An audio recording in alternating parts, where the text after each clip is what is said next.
আজকের আবহাওয়ার গুরুত্বপূর্ণ খবর। আজ থেকে আগামী 3 দিন টানা বৃষ্টিপাত চলবে কয়েকটি জেলায়।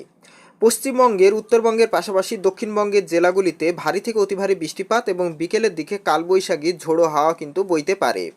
সেই সঙ্গে বাংলাদেশের দক্ষিণবঙ্গের যে সমস্ত জেলাগুলো সমুদ্র উপকূলবর্তী অঞ্চলে রয়েছে সেই সমস্ত জেলাগুলোতে কিন্তু ভারী থেকে অতি ভারী বৃষ্টিপাত এবং বিকেলের দিকে কালবৈশাখী ঝোড়ো হাওয়ার সঙ্গে কোথাও কোথাও টর্নেডোও কিন্তু দেখা দিতে পারে। সুতরাং কোন কোন জেলাগুলোতে বৃষ্টিপাত হওয়ার সম্ভাবনা রয়েছে সেই সমস্ত জেলাগুলো আজকের এই ভিডিওর মাধ্যমে আপনাদের সামনে তুলে ধরবো।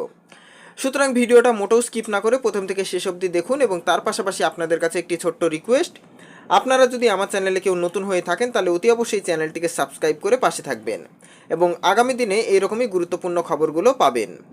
তো সর্বপ্রথম আমরা যদি দেখে নিই তাহলে পশ্চিমবঙ্গের ক্ষেত্রে যে সমস্ত জেলাগুলোতে বৃষ্টিপাত হওয়ার সম্ভাবনা রয়েছে সেই সমস্ত জেলাগুলো হলো উত্তর চব্বিশ পরগনা, দক্ষিণ চব্বিশ পরগনা, হাওড়া, হুগলি, পূর্ব মেদিনীপুর, পশ্চিম মেদিনীপুর এবং ঝাড়গ্রাম। পাশাপাশি পুরুলিয়াতেও হালকা মাঝারি 2-1 পশলা কিন্তু বৃষ্টিপাত হওয়ার সম্ভাবনা রয়েছে। বিকেলের দিকে কালবৈশাখী ঝোড়ো হাওয়ার দাপট কিন্তু রইবে।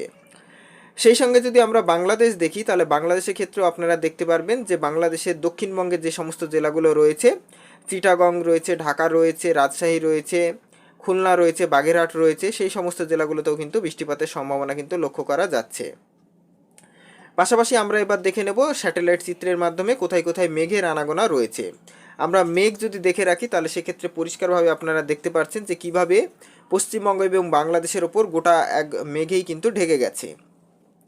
সেক্ষেত্রে যদি আপনারা দেখেন কোন জেলাটাকে বাদ দেবো সেক্ষেত্রে বলাই যায় না, প্রায় প্রত্যেকটা জেলাতেই মেঘের আনাগোনা কিন্তু রয়েছে। তাও আমি হালকাভাবে আপনাদের একবার বলে দিই, রংপুর, রাজশাহী, ঢাকা, খুলনা, পাবনা, ময়মনসিংহ, চিটাগং, বাগেরহাট, এই সমস্ত জেলাতে যেমন দেখতে পাচ্ছেন বাংলাদেশে, ঠিক তেমনই পশ্চিমবঙ্গের ক্ষেত্রে যদি আপনারা দেখে থাকেন তাহলে জলপাইগুড়ি, কোচবিহার, আলিপুরদুয়ার, মুর্শিদাবাদ, পুরুলিয়া, ঝাড়গ্রাম, উত্তর চব্বিশ পরগনা, দক্ষিণ চব্বিশ পরগনা, হাওড়া, হুগলি, কলকাতা এবং 2 চব্বিশ পরগনা, এই সমস্ত জেলাগুলোতে ক্লাউড আপনারা দেখতে পাচ্ছেন, অর্থাৎ মেঘের আনাগোনা যথেষ্ট কিন্তু রয়েছে। পাশাপাশি কোথায় বজ্রপাত সহ বৃষ্টিপাত হওয়ার সম্ভাবনা থাকছে এবং ঝোড়ো হাওয়ার দাপটও দেখা দিতে পারে সেই সমস্ত জেলাগুলো আপনারা এখানে কিন্তু দেখতে পাচ্ছেন। বিশেষ করে কলকাতা অর্থাৎ দক্ষিণবঙ্গের 2টো জেলা, উত্তর চব্বিশ পরগনা, দক্ষিণ চব্বিশ পরগনা, হাওড়া, হুগলি, এই সমস্ত জেলাতে কিন্তু আপনারা দেখতে পাচ্ছেন যে বজ্রপাত সহ বৃষ্টিপাত হওয়ার সম্ভাবনা সর্বোচ্চ বেশি। পাশাপাশি যদি আমরা বাংলাদেশের ক্ষেত্রে দেখে থাকি তাহলে ঢাকা দেখতে পাচ্ছেন, চিটাগং দেখতে পাচ্ছেন এবং দক্ষিণবঙ্গের সমস্ত জেলাতেই কিন্তু বজ্রপাত সহ বৃষ্টিপাত হওয়ার সম্ভাবনা একটা যথেষ্ট লক্ষ্য করা যাচ্ছে। এর পাশাপাশি আমরা দেখে নেব টেম্পারেচার কীরকম থাকবে। তো টেম্পারেচার যদি মোটামুটি দেখি আগের থেকে 5 থেকে 6 ডিগ্রি কিন্তু কমবে, যেটা আমি আমার পূর্ববর্তী ভিডিওতে বলেছিলাম। সেক্ষেত্রে দেখতে পাচ্ছেন 31, 30, কোথাও 28, কোথাও বা 29, এরকমই কিন্তু টেম্পারেচার পশ্চিমবঙ্গ এবং বাংলাদেশ উভয়ের ক্ষেত্রেই কিন্তু হতে চলেছে।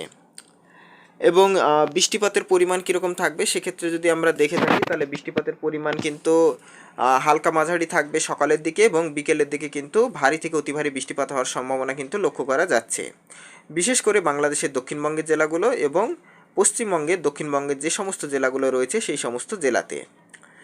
তো এই ছিল সম্পূর্ণ আবহাওয়ার আপডেট যেটা আপনাদের সামনে তুলে ধরলাম। আপনারা কোন জেলা থেকে দেখছেন অতি অবশ্যই কমেন্ট বক্সে লিখে জানাবেন। যখনই সেই সমস্ত জেলার গুরুত্বপূর্ণ খবর উঠে আসবে সর্বপ্রথম আপনাদের কিন্তু এই চ্যানেলের মাধ্যমে আপনারা পেয়ে যাবেন।